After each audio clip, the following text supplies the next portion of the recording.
Online class में आपका हार्दिक स्वागत एवं अभिनंदन। हम पढ़ रहे थे शब्द रूप और आज आगे बढ़ते हैं। आज बढ़ते हैं आकारांत स्त्रीलिंग शब्द।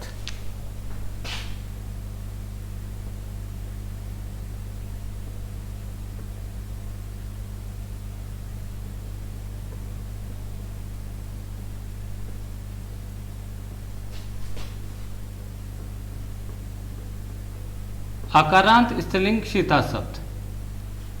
जो सीता शब्द है वो आकारांत है।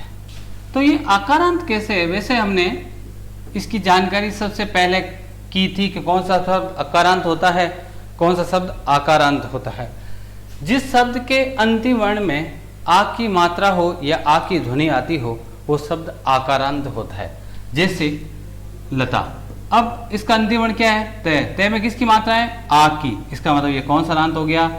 आकारांत। ये कारांत सब में लगता है। आगे ए आ है तो आकारांत, ई है तो इकारांत। चाहे शब्द कैसा ही हो, जैसे इस सरिता, वही बात। लास्ट में सबसे अंतिम वर्ण क्या है? तय में किसकी मात्रा है? आ। ता, आ की ध्वनि आ रही है। इसका मतलब ये कौन सा रांत है? आकारांत। जब परीक्षा में आकारांत शब्द के रूप पूछे जाते हैं या आवश्यकता पड़ती है तो हमने इससे पहले दो शब्द रूप पढ़े थे, राम और फल के। उनसे काम नहीं चलेगा। क्यों? क्योंकि राम शब्द अकारांत पुल्लिंग थे और फल शब्द अकारांत नपुंसकलिंग। इसलिए जब पुल्लिंग शब्द की आवश्यकता हो और अकारांत हो तो राम की आवश्यकता चल जाएगी काम राम के अनुसार। परंतु जो आकारांत शब्द की आवश्यकता पड़े, मान लो परीक्षा में लता शब्द है, गीता शब्द है, सीता शब्द है, ऐसे शब्दों की कहीं रूप की आवश्यकता होगी तो आप राम या फल के याद करने से आपका काम नहीं बनेगा। इसलिए आपको यहाँ किसी एक आकारांत शब्द के रूप आपको याद होने चाहिए। तो आज हम याद करते हैं, लिखते हैं, पढ़ते हैं सीता शब्द जो आकारांत है और साथ में लिंग कौन सा? स्त्रीलिंग। स्त्रीलिंग कैसे हुआ? सीता शब्द स्त्री जाति का बोध कराता है, जानकारी देता है। इसका मतलब है ये स्त्रीलिंग है। जैसे कि आप जानते हो वचन कितने होते हैं? 3। कौन सा? एक वचन, दूसरा द्विवचन।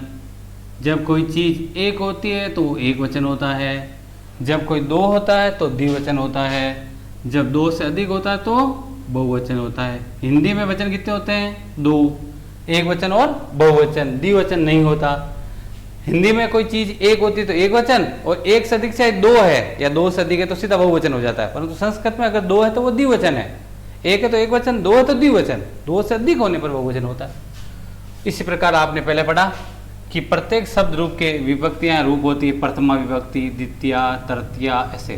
तो प्रथमा विभक्ति, एक बार ये पूरा लिख रहा हूं विभक्ति, उसके बाद केवल वी लिखूंगा, समझ जाना।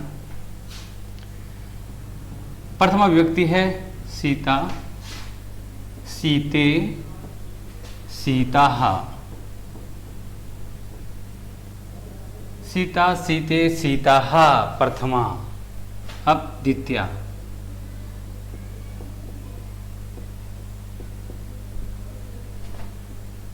सीताम में आधा है, अलंद है। सीते। यहां हमेशा कोई भी विभक्ति हो, प्रथमा विभक्ति और द्वितीय विभक्ति का द्विवचन हमेशा एक ही होता है। इसलिए एक याद करने पर दूसरा स्वतः ही याद हो जाएगा। बहुवचन है सीताः, सेम ही है, यहाँ एक ही है। तो द्वितीय विभक्ति है सीताम, सीते, सीताः द्वितीया। तृतीया विभक्ति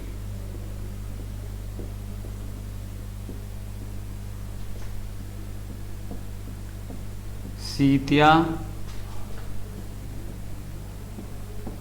सीताभ्याम, ये बेहद आयो, और सीता भी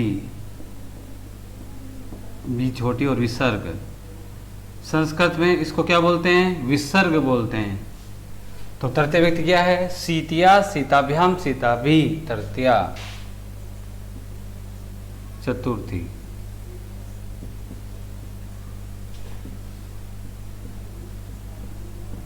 सीतायै, सीताभ्याम, सीताभ्य। तो चतुर्थी विभक्ति क्या है? सीतायै, सीताभ्याम, सीताभ्य, चतुर्थी, ऐसे याद करते हैं। पंचमी,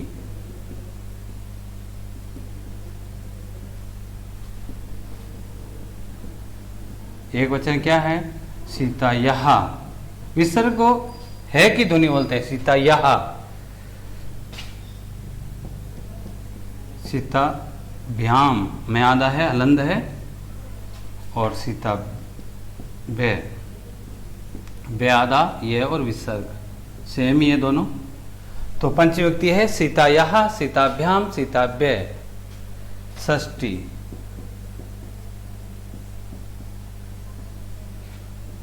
षष्ठी पंचमी और षष्ठी एक ही है, तो सीतायः। यहाँ द्विवचन भी सेम ही है, सॉरी सीत्यो है, ये अलग है।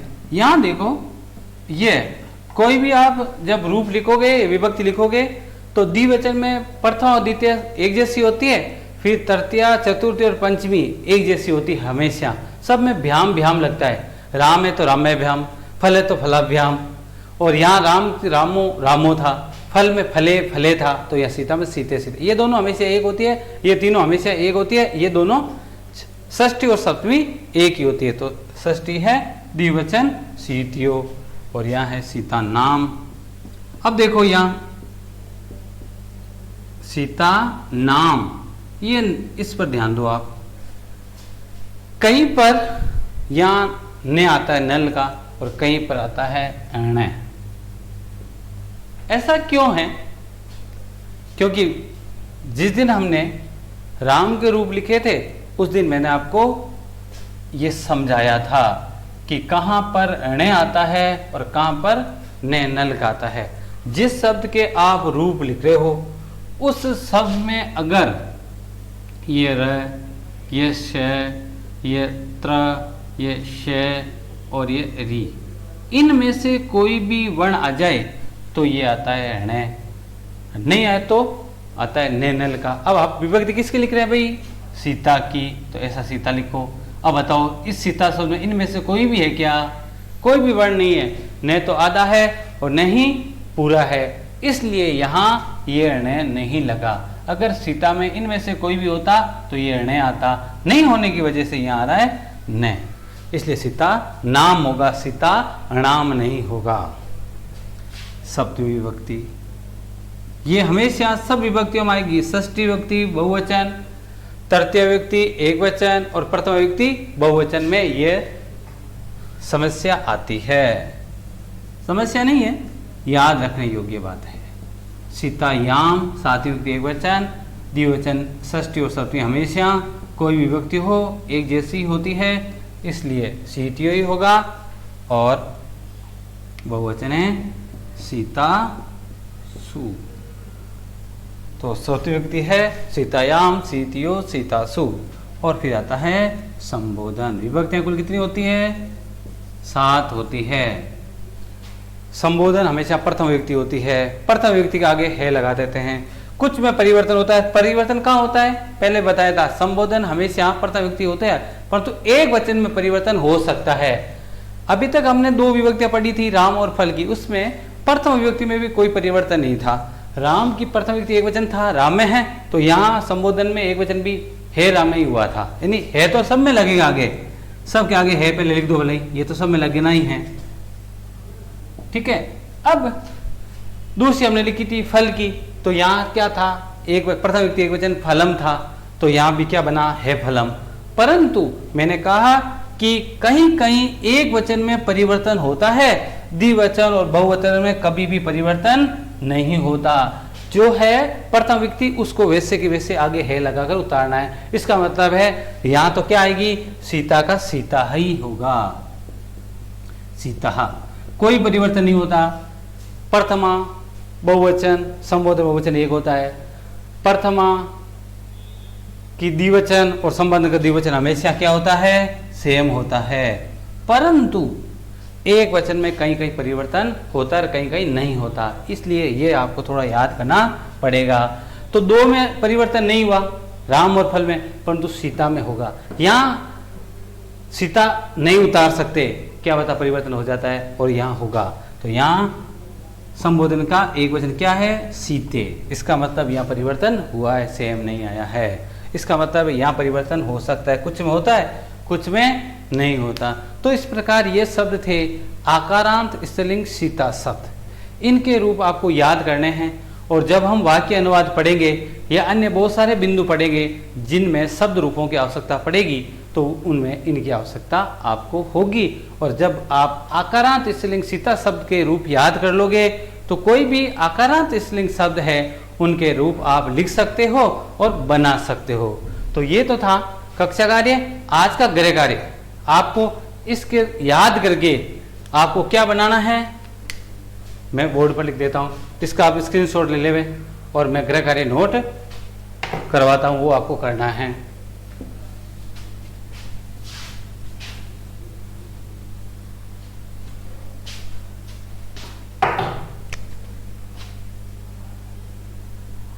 गृह कार्य में क्या मिलेगा आपको, लता शब्द रूप लिखो। किसके शब्द रूप लिखने हैं, लता के। तो लता शब्द कौन सा अंत है भाई, आकारांत। कौन सा लिंग है, स्त्रीलिंग। तो किसके हिसाब चलेगा, क्या राम के हिसाब चलेगा, क्या नहीं चलेगा। क्यों नहीं चलेगा, क्योंकि राम अकारांत पुल्लिंग है। फल के हिसाब चलेगा क्या, नहीं चलेगा। क्यों नहीं चलेगा, क्योंकि फल अकारांत नपुंसक लिंग है। तो किसके हिसाब चलेगा, सीता के हिसाब से। जब आपके सीता के रूप याद होंगे तो आप लता के, गीता के, सरिता के, ऐसे सभी शब्द जो आकारांत है स्त्रीलिंग है उसके आप रूप लिख सकते हो। इसलिए ये लिखने के बाद इसके रूप आपको लिखने हैं। लिखते समय 3 बातों का ध्यान देना। पहली बात, पूरा का पूरा ठीक ढंग से याद करके लिखना। दूसरी बात, लिखने के बाद देखना अशुद्धियाँ कितनी हैं उसको ठीक करना। और तीसरी बात जो विशेष है, 3 जगह परिवर्तन हो सकता है। जो हमने सबसे पहले एक नोट लिखा था राम शब्द के नीचे कि यहाँ 3 जगह परिवर्तन होता है, तो वो 3 जगह परिवर्तन होगा या नहीं होगा, इस बात का ध्यान रखेंगे। आज की इस कक्षा में बस इतना ही। धन्यवाद।